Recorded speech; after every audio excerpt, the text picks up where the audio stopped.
Welcome to Talk of the Town. I'm Kim Piazza. And I'm Phil Arno. And today, show me your smile. I'll show you mine if you show me yours. After the show. No!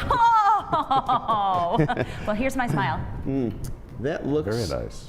That looks very, very good. Well, we're going to be talking to a gentleman here who specializes in smiles, Dr. Robert Meisner. Phil? He is one of the most prominent dentists in Western New York, and we're here to talk about anything and everything dental. The questions that you are thinking about out there. Fear of dentistry. That's my first question. How do you handle people who are afraid of the dentist? Well, you started with a really hot topic. I mean, did you know that 50% of Americans don't go to the dentist because of fear?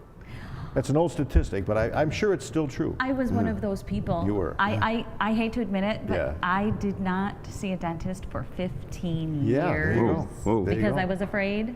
True Yeah, story. yeah. Well, I mean, fear is powerful. You know, we make decisions based on emotion more than fact, and I can't think of a more powerful emotion than fear. So how do we handle that? Well, right now, I'm sure if that 50% figure is true, there's 50% of the viewers who have at least some significant anxiety.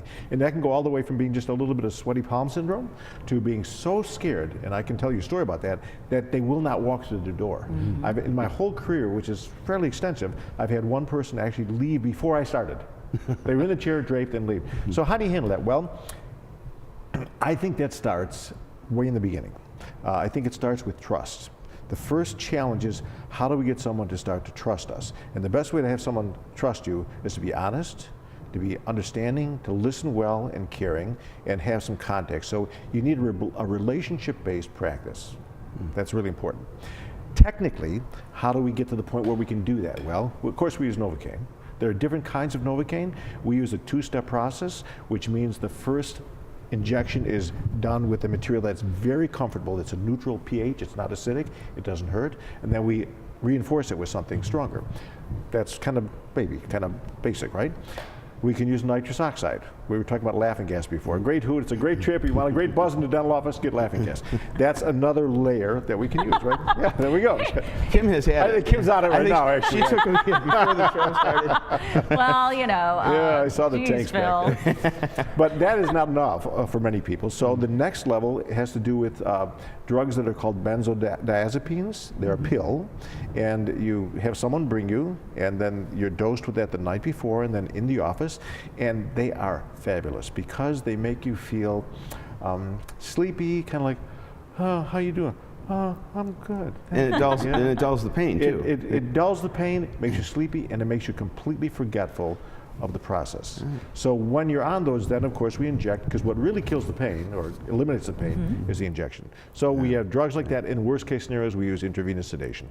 Interesting. I mean, it's all handleable. But I want to go back to the trust factor, because what I find is people that need this, often by the end of a treatment regimen or a treatment series, they don't need it anymore, because now the trust is there.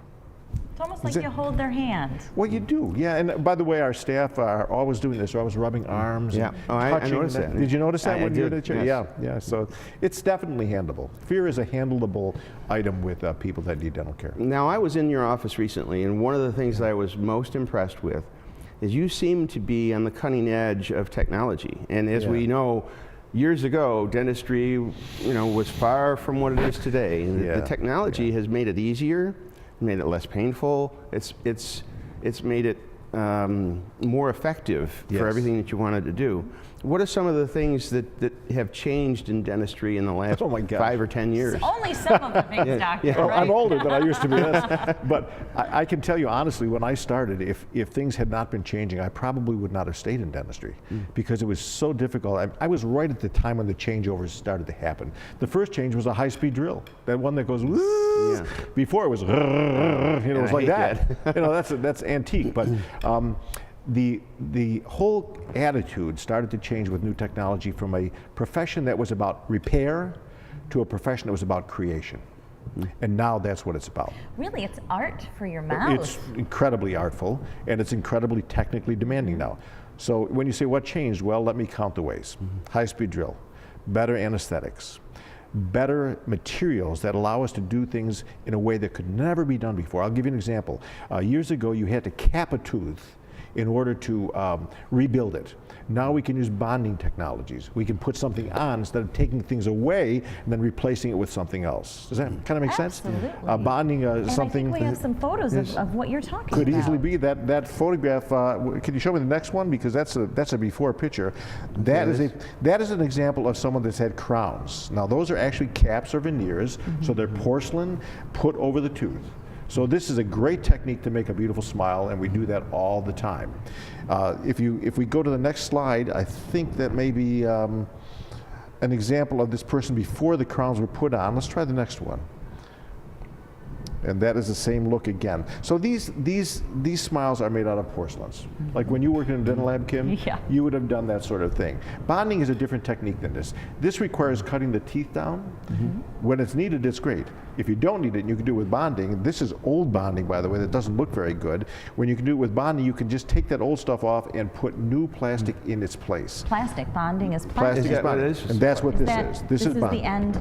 And how does Yeah, that there's wear? When somebody gets their teeth bonded, what can they expect? It Is wears extremely well. I mean, we have a person right here in the studio that we Oh, spoke right. with before, Yeah. who had it done by me in 1982. Is what? 83, he said, 83, yeah. he said. Now it's starting to discolor, but it's all still there. I get notes from people every now and then that we did something back in the early 80s.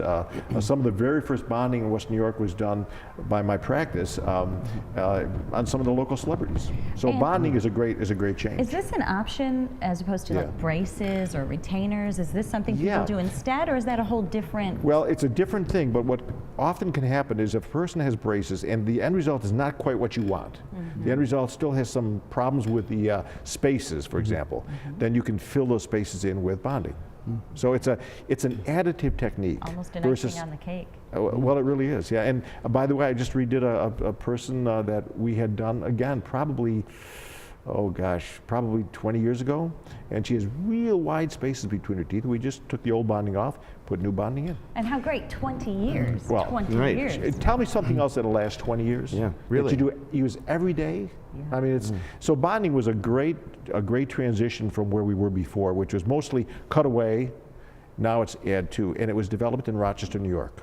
Now, briefly, because we're going to move into the next segment in just a short time, but one question I wanted to ask is, what's the most common problem that you face when people come in? The most common problem that they have, that they want to have taken care of?